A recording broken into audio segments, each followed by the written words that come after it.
It's time for suppliers to go through the quotation process within the deadline. How does it work? Let's find out. For suppliers, they must access the same platform. Here, they will find purchase requirements that were sent for quoting in the RFQ panel and the orders that have been awarded in the PO panel. The supplier has the option to accept or decline it. In case of rejection, they can provide a reason for rejection along with a comment. Before accepting the invitation, the supplier can identify and view the items they are being requested to quote for. This is where the quoting process begins. The supplier needs to provide the information being requested.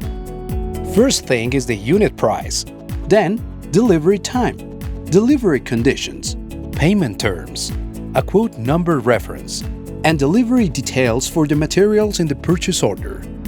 In case of local purchase, the country must be specified, and if there is an Incoterm address, it can be added as a free text. After entering the required information, click on Save Changes and then on the Send RFQ button. The platform will automatically verify whether the supplier has entered the minimum required information as requested by the buyer before allowing them to submit the quotation. To finish, click on Start, and then, when the validation is saved, select Send RFQ. And that's how the supplier's offer is correctly made.